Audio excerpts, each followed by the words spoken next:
행복하고 형통한 귀한 명절을 맞이하게 되시기를 바랍니다. 오늘 오지 않은 분보다 배나 더 기쁘고 좋은 일이 가득하게 되시기를 바랍니다. 하나님 정말 우리에게 복을 주시기를 원하십니다. 그래서 우린 자녀잖아요. 하나님께서 주시고자 하시는 그 복을 누리시기를 바랍니다. 여러분, 우리 부모도 자녀에게 그렇게 좋은 걸 주기를 원하시잖아요. 하나님께서도 잊지 마십시오. 오늘 여러분이 왜 나왔을까요? 하나님 왜 부르셨을까요? 피곤한 이 밤에 하나님께서 우리 한 사람 한 사람에게 복을 주시고 은혜를 주시고 싶어서 우리를 그 잠에서 깨워서 불러주신 줄 믿습니다. 하나님께 주시는 은혜를 충만히 누려서 생명이 넘치는 귀한 삶으로 살아가게 되시기를 바랍니다. 살아가다가 보면 그 경박스러움을 경험할 때가 있습니다. 무엇이 경박스러움일까요? 본질을 직면하지 못하고 피상적인 것만 가지고 얼머부리려고 할 때 인생은 경박스러움을 느끼게 됩니다. 그런 사람을 대할 때 보면 수많은 일을 해도 본질을 피한 채 본질은 대충 덮어놓고 다른 것들로 그냥 치장하는 것을 보면 그런 것을 볼 때 경박스럽게 느껴지지 않습니까? 아무리 많은 일을 해도 이렇게 경박스럽게 막 느껴집니다. 하나님께서 보실 때 우리 삶은 언제 경박스럽게 보일까요? 언제 하나님은 하나님의 자녀들이 우리의 삶 경박스럽게 보이게 될까요? 하나님께. 이 말라기서는 오늘 말씀을 준비하기 위해서 1장부터 4장까지 이렇게 읽고 묵상하는데 그 당시 말라기 세대 사람들은요, 하나님께서 보셨을 때 너무 경박스러웠어요. 그래서 1장 1절에 경고라는 단어를 쓰셨어요. 1장 1절 한번 가볼래요? 여호와께서 말라기를 통하여 이스라엘에게 말씀하신 경고라, 이 말은 엄중한 말씀이라는 뜻이에요. 하나님의 백성들이 너무 하나님께서 보실 때 경박스러웠어요. 너무 경박스러웠어요. 본질을 다 피하고 살았어요. 겉으로 보면 다 본질에 충만한 것 같지만 실은 본질과는 아무런 관계없는 삶을 살았어요. 그래서 하나님이 엄중하다, 무거운 말씀을 하셨어요. 하나님 백성들이 엄중한 삶을 살았었어야죠. 무게가 있는 삶을 살았었어야죠. 하나님께서 보시는 경박스러움이란 무엇일까? 1장에 분명히 세 가지를 말씀하셨습니다. 1장을 보시면 2절, 여호와께서 이르시되 내가 너희를 사랑하였노라 하나 너희는 이르기를 주께서 어떻게 우리를 사랑하셨나이까 하는도다. 아멘. 이게 첫 번째입니다. 하나님께서 보실 때 경박스러움이란 무엇일까? 하나님 백성들에게 있어서 그 첫 번째는 정말 놀라운 사랑과 은혜를 오늘날 또 내가 받고 누리며 살고 있으면서도 인정하지 않는 것, 이것입니다. 하나님 사랑과 하나님 은혜를 직면하지 않고 피상적으로 내가 원하는 삶만 추구하는 것, 이것이 하나님께서 보실 때 경박스러움이에요. 경박스러움이에요. 우리가 오늘도 하나님 은혜로 우리가 살고 있는데 그것을 우리가 인정하지 않고. 두 번째는 무엇일까요? 6절을 보시면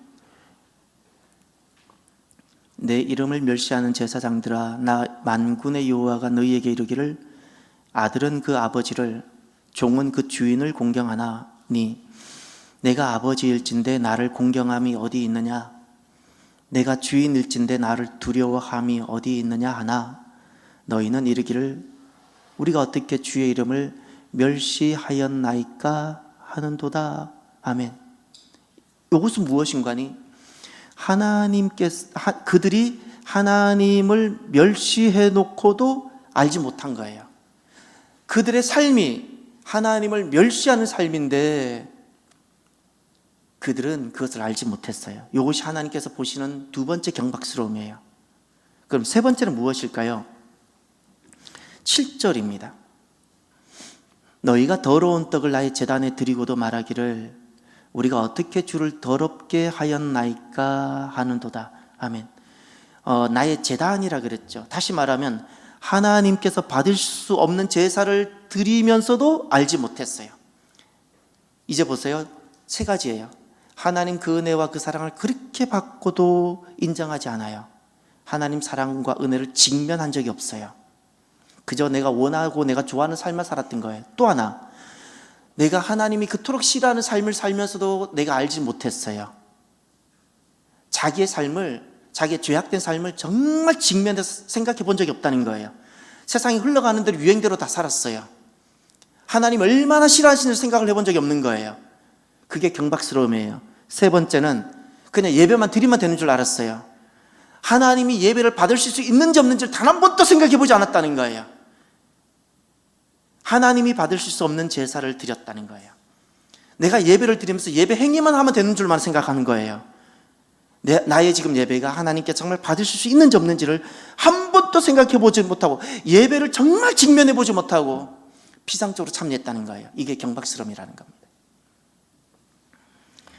하나님 앞에 우리가 경박스럽게 살게 되어지면 어떤 일이, 불행한 일이 일어나는 거 아니, 2장에 가시면 2장 2절 3절에 보면 말라기 세대에 있었던 일들인데, 그것은 말라기 세대 백성들이, 하나님 백성들이 하나님을 직면하지 않고 경박스럽게 살았을 때 그때 일어났던 일들입니다. 이제 한번 볼까요?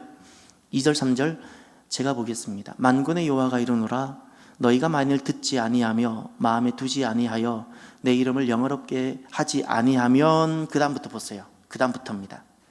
내가 너희에게 저주를 내려 너희의 복을 저주하리라. 이것입니다. 너희의 복을 저주하리라.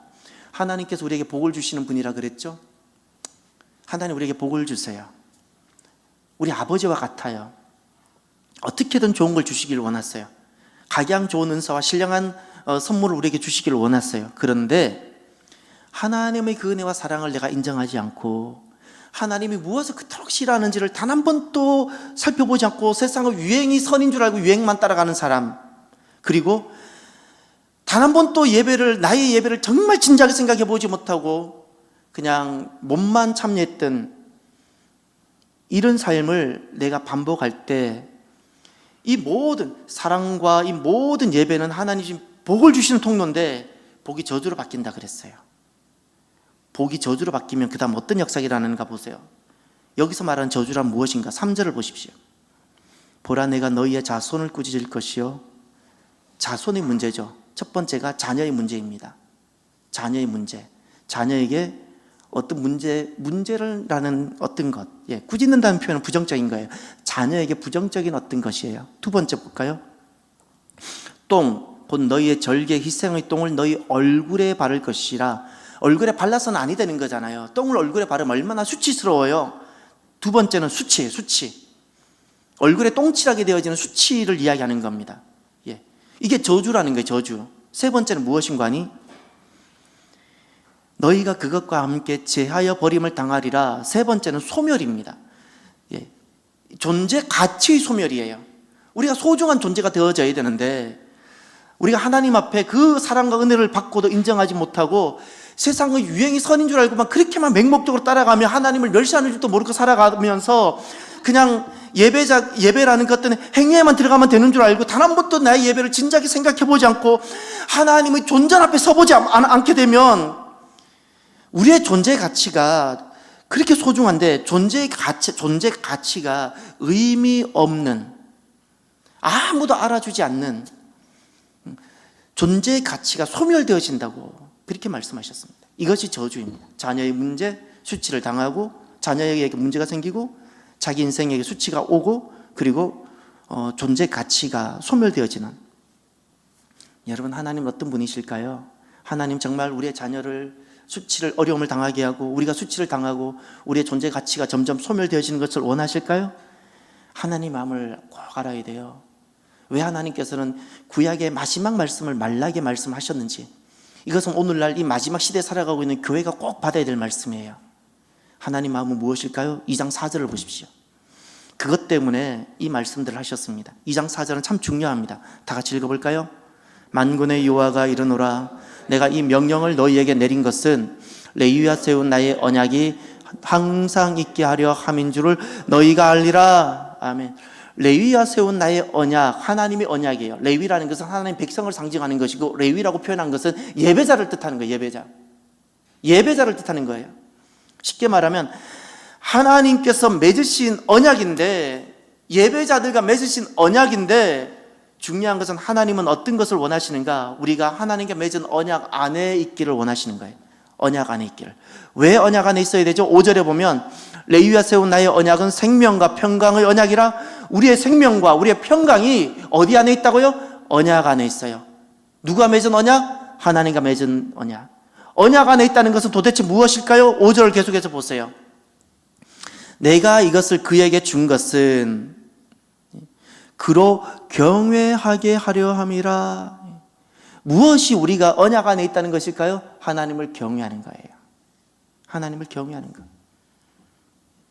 하나님을 경외하는 것. 하나님께서는 우리가 하나님 언약 안에 우리가 있기를 원하세요. 우리는 세상과 너무나도 쉽게 손을 잡아요. 세상이 선인 줄 알고.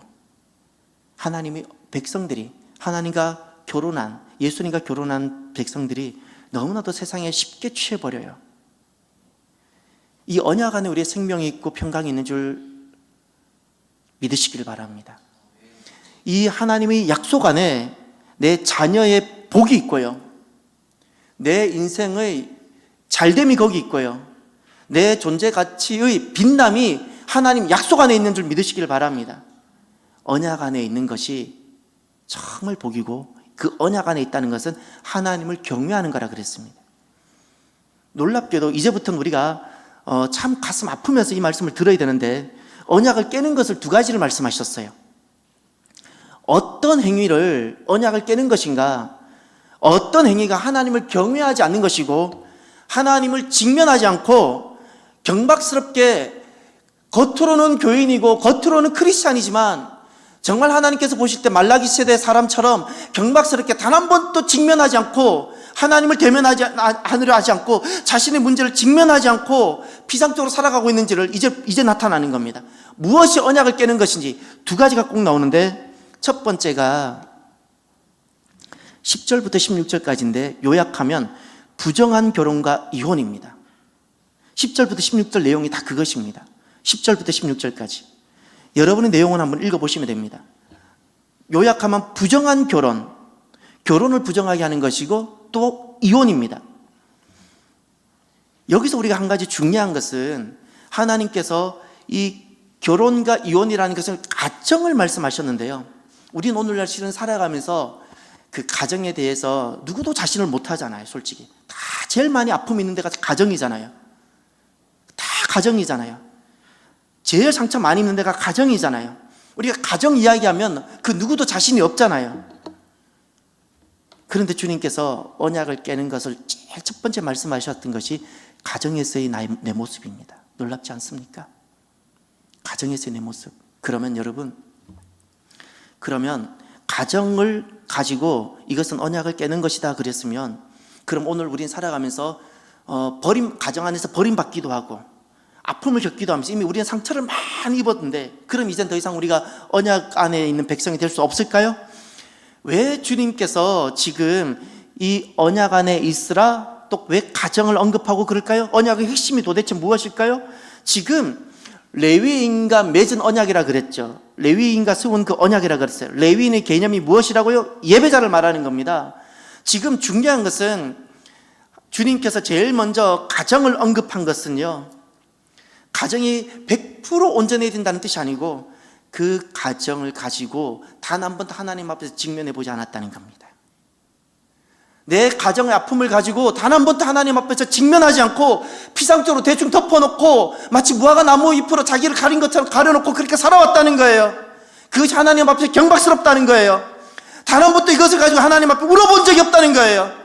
자신의 가정에 있어서의 아픔을 단 한 번도 가지고 울어보지 못하고 부르짖지 못하고 그냥 대충 옷으로 가리고 화장으로 가리고 직분으로 가리고 그리스도인이라는 이름으로 가리고 그렇게 살았다는 거예요. 하나님께서 말씀하셨어요. 말라기 시대와 같다.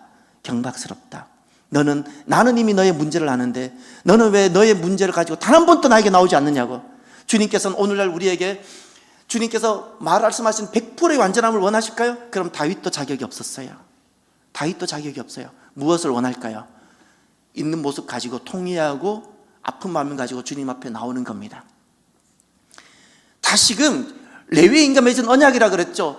하나님 앞에 나와서 나의 그 아픔을, 버림받은 아픔 또는 아픔을 준 아픔, 상처받은 아픔, 상처를 준 아픔, 이걸 가지고 주님 앞에 나와 직면하는 거예요. 앞으로 나오는 것이 중요한 거예요. 하나님 앞으로 나오는 것, 이것이 그때 언약이 회복되는 줄 믿으시길 바랍니다. 하나님 앞에 나오는 게 중요한 거예요. 사람에게는 더 이상 선한 사람도 없고요, 선한 사람, 악한 사람 다 거기에요. 하나님 원하시는 것은요, 이 문제를 가지고 주님 앞에 나와 직면하길 원해요. 다윗처럼. 두 번째는 무엇인가니, 무엇이 언약을 깨는가? 17절 한 절입니다. 두 번째는 제가 읽어보겠습니다. 너희가 말로 여호와를 괴롭게 하고도 이르기를 우리가 어떻게 여호와를 괴롭혀 드렸나이까 하는도다.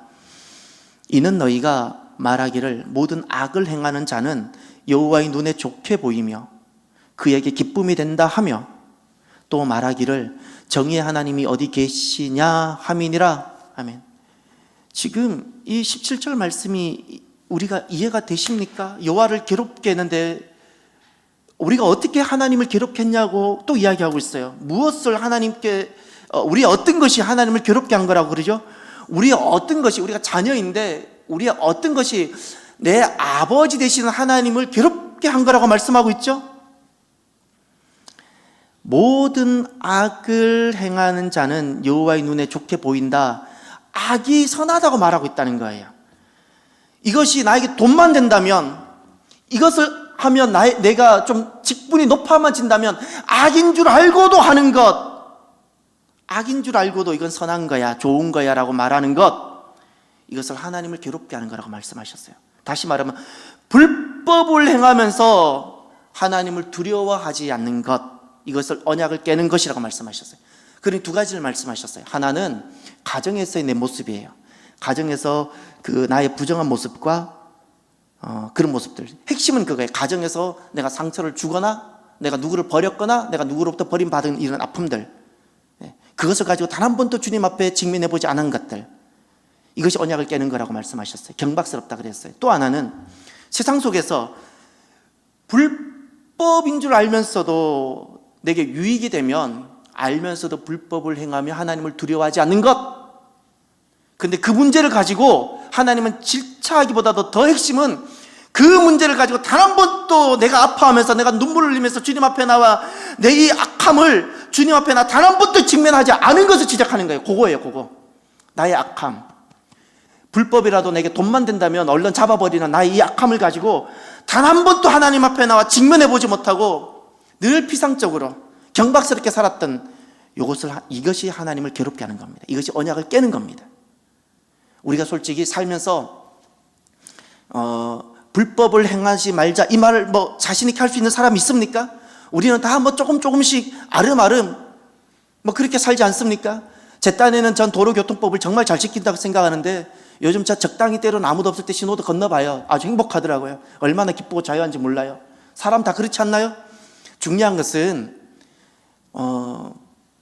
내 약함을 가지고요, 나의 부족함, 부끄러움을 가지고 하나님 앞에 인정하면서 직면하는 것이 필요해요. 불법이 없는 것이 중요한 것이 아니고요, 불법이 있는데도 인정하지 않고 하나님을 두려워하지 않으면서 직면하지 않는 것이 언약을 깨는 거라고 말씀하셨어요. 언약을 깨는 것. 오늘 우리들이 하나님 앞에 나와 있죠. 말라기 전체는요, 말라기서 전체는 이렇게 반복해서 읽어보면 결국 그거더라고요. 하나님께 나올 수 있는 사람이 되라는 거예요. 내가 너를 만나고 싶은데 도무지 너가 나를 나와도 내가 너를 만날 수도 없고 너는 나를 만날 수 없다는 거예요. 만날 수 없다는 거예요. 만날 수 없다는 거예요. 몸이 하나님 앞에 나오는 것이 중요하지 않다는 거예요. 우리가 오늘 하나님께, 저와 여러분들이 하나님께서 나의 예배를 받으실 수 있는지를 가정이라는 틀을 가지고 한번 살펴보시고요, 내가 살아오는 삶을 통해서 한번 살펴보셨으면 좋겠어요. 중요한 것은 하나님께서 내 삶을, 가정에서의 내 삶, 내 살아오는 세상 속에서 내 삶을 통해서 하나님께서 나를 받을 수 없다면 나는 하나님을 직면하지 않은 사람이고 나는 경박스럽게 사는 것 뿐이에요. 심지어 예배당 안에까지 왔어도. 그럼 어떻게 될까요? 가정을 하나님 앞에서 무화과나무로 덮을 이유가 없어요. 세상 속에서 내가 살았던 그 삶을 가릴 수도 없는 무화과나무 잎으로 나를 가릴 이유가 없어요. 직면하셔야 돼요. 하나님, 내가 6일 동안 내가 이렇게 돈이 된다고 해서 나는 이런 불법도 했습니다. 이걸 아파하면서 내가 이야기를 해야 돼요. 가정 안에서 우리 아픔이 있잖아요. 눈물이 있잖아요. 그 눈물을 흘리면서 하나님 앞에서 더 이상 무화과나무로, 나뭇잎으로 가릴 수도 없는 그걸 그렇게 하지 말고 주님 앞에 토로하는 거예요. 그때 그 상한 자의, 통회하는 자의 그 예배를, 그 자의 하나님 앞에 나오는 것을 예배로 받으시는 거예요. 예배를. 말라기 이야기가 그거예요. 제발 나에게 예배자가 좀 되어달라는 거예요. 예배자가 경박스럽게 가릴 수도 못하는 무화과 나뭇잎을 온통 치장하고 다니면서 항상 예배를 드릴 수 있는 것처럼 쇼하고 다니지 말고 예배자가 좀 되어달라는 거예요. 난 너 만나고 싶다는 거예요. 이미 너의 아픔을 내가 알고 있다는 거예요. 나는 다 알고 있는데 너는 왜 그 가리고 살려고 하냐고. 그래서 주님께서, 이 말라기 하나님께서는요 분명합니다. 우리에게 말씀하시는 것, 우리를 정말 만나고 싶어서, 예배라는 그것은 우리가 하나님을 만나는 것인데 그 예배가 회복되길 원해서 정말 우리를 만나고 싶으셔서, 우리가 자녀인데 도무지 자녀를 만날 수가 없어요. 우리가 하나님을 만나지를 못하는 거예요. 자녀인데 아버지를 만나지 못하고 아버지가 자녀를 만날 수가 없어요. 그래서 이 말라기에 두 가지 분명히 말씀하시는 것이 있어요. 말라기 하나님 앞에 서 있는 우리들, 그것은 3장 3절부터 4절 한번 보십시오. 3장 3절과 4절 함께 볼까요? 그가 은을 연단하여 깨끗하게 하는 자 같이 앉아서 레위 자손을 깨끗하게 하되 금, 은 같이 그들을 연단하리니 그들이 공의로운 제물을 나 여호와께 바칠 것이라. 그때에 유다와 예루살렘의 봉헌물이 옛날과 고대와 같이 나 여호와께 기쁨이 되려니와. 아멘. 이것입니다. 첫 번째가 우리가 이제 살아가야 되는 삶이 무엇인가 하니 말라기 하나님 앞에 서 있는 우리들이죠. 우리가 결단하고 살아야 되는 첫 번째가 레위인답게 깨끗하게 되는 것, 요겁니다. 이 레위인이라는 것은 어떤 특별한 계층을 말하는 것이 아니고 예배자를 말합니다. 레위인이라는 것은 예배를 드리기 위해서 구별된 사람이죠. 바로 저와 여러분들입니다. 예배자입니다. 예배자답게 깨끗하게 되라는 거예요. 하나님께 예배를 드릴 수 있도록 깨끗하라는 겁니다. 이 깨끗함의 기준은 다른 것이 아닙니다. 여기서 깨끗함의 기준은 하나님께서 받으실 수 있는 예배입니다. 하나님께서 받으실 수 있는 게 깨끗한 거예요. 받으실 수 있는 것, 하나님께서 받으실 수 있어야 돼요. 그것은 죄가 없는 상태가 아니라 내 그 아픔과 내 그 연약함을 그대로 가지고 주님 앞에 나가 직면할 때 주님께서 우리를 씻어도 주시고 우리를 정결하게 해주신 줄 믿습니다. 그럴 때 우리가 예배가 회복되어져요. 예배가 회복되어져요. 내가 정결하게 되어지고 내 심령이 주님께 돌아왔던 기준이 무엇인가 하니 놀랍게도 4절을 보시면 이렇게 말씀합니다. 3절 하반절에도 공의로운 제물을 바친다. 또 4절에도 봉헌물이 여호와께 기쁨이 된다 그랬죠. 그래서 여기 이 말라기 그 다음에 보면 11조도 나오는 이유가 그거예요. 내가 정결하게 되어졌다. 내가 다시 깨끗하게 되어졌고 나의 예배가 하나님께 드려지는 기준이, 또 돌아왔다는 기준이 무엇이라고? 봉헌물, 또 11조 이렇게 말씀하셨어요. 그런데 거기에다가 이런 단어를 쓰셨어요. 온전한 11조. 그 온전한이라는 것은 10분의 1을 정확하게 잘라서 내라는 뜻이 아니라 하나님께서 받으실 만한 예물이어야 된다는 겁니다. 가정과 삶을 통해서 하나님께서 내 몸과 내 삶과 내가 드리는 예물을 받으실 만한 것이 되어져야 된다는 거예요. 예배자가 될 수 있어야 된다는 겁니다. 그것이 온전함이라는 겁니다. 레위인답게 깨끗하게 되는 것, 이것이 오늘날 우리가 첫 번째 결단해야 되는 것입니다. 또 한 가지는 말라기 하나님 앞에 서 있는 우리들입니다. 이 말라기서를 통해서 우리에게 요구하시는 정말 중요한 또 한 가지가 더 있는데 3장 16절을 보십시오. 3장 16절. 말라기 하나님은 도대체 그 당시 말라기 시대에 무엇을 말씀하셨고 오늘 우리에게 무엇을 말씀하실까요? 16절입니다. 그때 여호와를 경외하는 자들이 피차에 말하매 여호와께서 그것을 분명히 들으시고 여호와를 경외하는 자와 그 이름을 존중히 여기는 자를 위하여 여호와 앞에 있는 기념책에 기록하셨느니라. 아멘.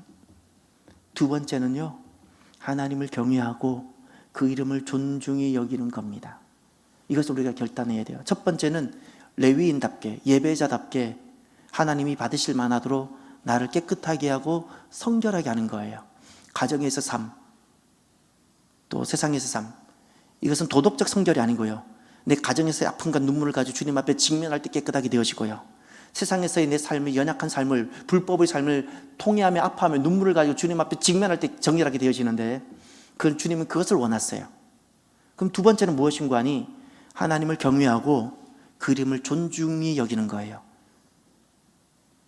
이것은 우리가 마땅하다 생각하지요. 그러나 말라기 시대 때도 그랬고 오늘날에도 그래요. 오늘날은 더더욱 그래요. 제가 어렸을 때와 지금이 너무나도 달라졌는데, 오늘날은 무엇이 거센 파도로 우리를 집어삼킬 듯이 다가오는 거 아니 하나님을 섬기는 것, 교회를 다니는 것은 헛되다 이렇게 말하고 있어요. 오늘날 세대가 그렇다니까요. 교회를 다니는 것 헛되다. 지금 말라기 시대가 그랬어요. 무엇을 말씀하시는 14절을 보면 3장 14절에 이렇게 말합니다. 이는 너희가 말하기를 하나님을 섬기는 것이 헛되니, 만군의 여호와 앞에서 그 명령을 지키며 슬프게 하는 것이 무엇이 유익하리요? 바꿔보면 교회 다닌다고 무슨 유익이 있냐? 교회 가는 것이 무슨 하나님 섬기는 것 얼마나 헛되냐? 제가 정말 충격을 받았다 그랬죠. 중학교 2학년 학생들 몇 년 전, 2년 전 친구랑 이렇게 대화하다가 중학교 2학년들이 2년 전 중학교 2학년들이 하는 이야기가, 너는 교회 같은 데도 가냐? 이게 지금 이 젊은 학생들 속에, 젊은 어린 다음 세대 속에 하나님 섬기는 것이 헛되다 말하고 있다는 거예요. 지금 오늘 우리가 무엇을 회복해야 되는 거 아니? 하나님 무엇을 원하시는 거 아니? 이런 세대 속에 다 속고 속아서 하나님 섬기는 것이 헛되고 믿음을 지키는 것이 어리석은 거라고 말하는 이 세대 속에 하나님을 경외하는, 별처럼 하나님을 경외하는 그 사람들, 그 속에 돈이 중요하고 다 그것이 중요한데 돈 때문에 서슴없이 이혼하는 것도 주저하지 않는 오늘 이 세대인데, 그때 여호와의 이름을 존중히 여기는 그 사람들, 여호와의 이름을 존중히 여기는 그 사람들, 하나님은 그것을, 그 사람들을 찾고요, 하나님 우리에게 그것을 바랐어요. 오늘날 우리가 마지막 시대에 살아가고 있다고 우리 고백하지요. 말씀을 말라기를 계속해서 읽다가 보니까 말라기 시대나 오늘 우리 시대가 너무 똑같아요. 참 가슴이 아프지만 너무나도 유사하다고 생각이 되어져요. 하나님 오늘 우리들에게 예배자다운 성결을 요구하세요. 원하세요. 그뿐만 아니라 세상은 하나님 섬기는 거 다 헛되다 하는 이때 하나님을 경외하고 그 이름을 존중히 여기는, 그것을 귀하게 여기는 사람이기를 원하세요. 저와 여러분들이 이 귀한 결단이 있게 되어지길 바랍니다. 그랬을 때 오늘 결론이 4장 오늘 본문입니다.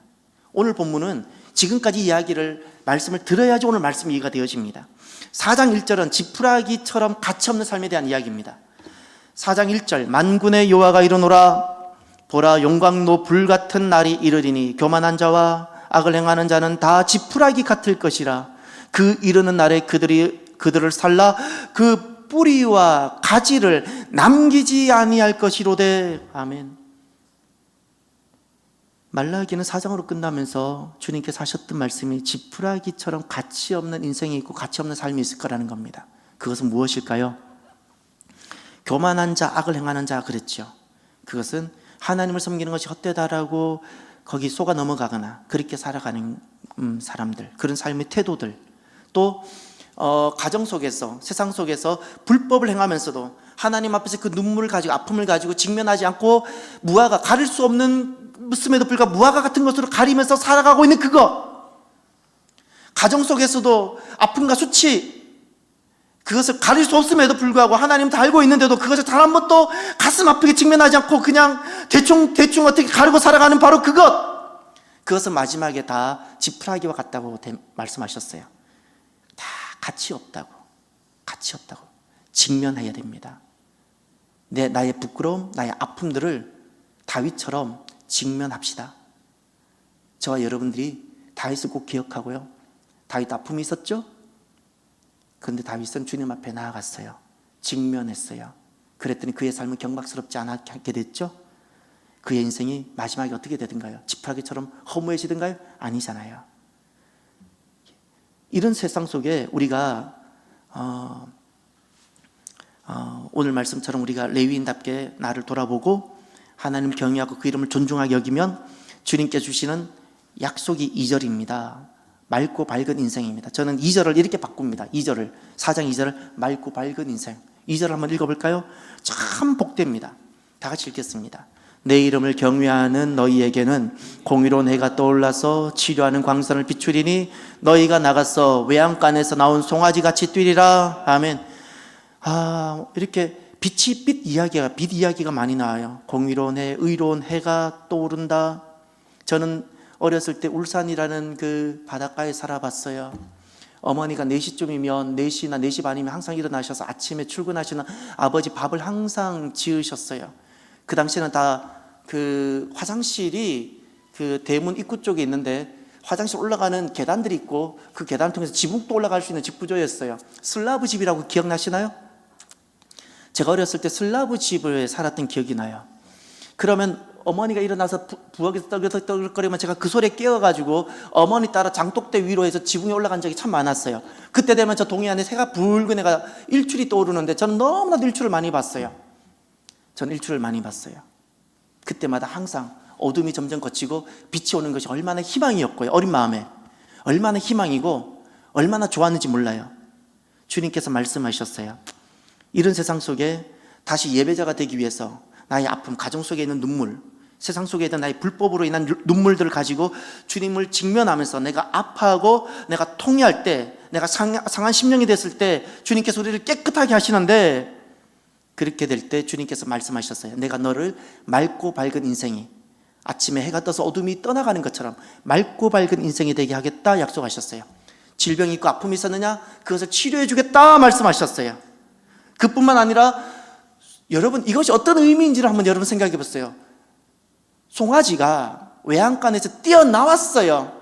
어미소가 아니고 송아지를 보셨어요? 송아지는 잠시도 가만히 있지 않아요. 송아지가 외양간에서 뛰어나온 모습은 어떤 것일까요? 너무나도 감격스러운 거예요. 이게 이 들뜸과 기쁨이 추스러지지 않는다는 뜻이에요. 그 하나님 주시는 은혜로 인해서 감격스러운 기쁨이 추스러지지 않는 감격스러운 기쁨을 주시겠다고 말씀하시는 거예요. 이것이 맑고 밝은 인생이에요. 할렐루야. 우리에게 맑고 밝은 인생, 이렇게 주님 말씀하셨어요. 그리고 마지막 3절 보세요. 또 너희가 악인을 밟을 것이니, 이 악인은요, 악을 많이 행하기 때문에 악이 아니고요, 믿음으로 살지 않는, 가정에 있는 아픔을 끝까지 무화과로 가리면서 대충 살아가는, 경박스럽게 살아가는 신앙인들.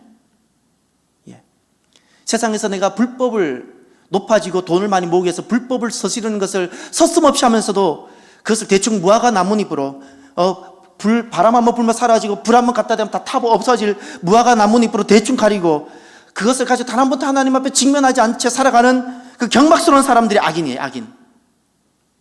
악인이에요. 악인을 바른다는 것은 결국 다른 말로 바꾸면 이 아픔을 가지고 주님 앞에 직면하는 그 사람이 승리하는 인생이 된다는 뜻입니다. 승리하는 인생. 여러분, 내 안에 있는 악을 도리어 밟으시길 바랍니다. 그것을 밟으셔야 돼요. 밟고 주님께 주시는 보혈의 은혜로 회복도 되어지고 깨끗하게도 되어지고 또 맑고 밝은 인생이 되는 귀한 저와 여러분이 되시기를 주의 이름으로 축원합니다. 이 시간 기도합시다. 저는 언젠가 누군가의 모습을 보면서 어렸을 때 경박스러운 것이 저런 것이구나 하는 느낀 적이 있었어요. 참 싫었어요. 근데 말라기를 보면서 경박스러운 모습이 보였어요. 우리 안에 그런 것이 너무나도 많은 것이 느껴져요. 하나님을 직면해야지요. 다윗처럼. 내 가정에서 눈물이 있고 아픔이 있죠? 무화과로 가리지 말고요. 내 세상 속에서 나의 불법들이 있을 수 있죠? 하나님 보실 때 기뻐하지 않는 것 있죠? 그래서 가리지 말고요. 이 시간 나의 눈물과 아픔을 가지고 주님을 직면했으면 좋겠어요. 그러면 주님께서 우리를 깨끗하게 하시고 다시금 예배자가 되게 하세요. 이 시간 나의 가정과 나의 삶을 가지고 우리가 그대로 다윗처럼 있는 그대로를 가지고 나아가길 원합니다. 우리 찬양을 틀어주시고요. 중간에 불은 좀 꺼주시길 바랍니다. 기도합시다. 할렐루야.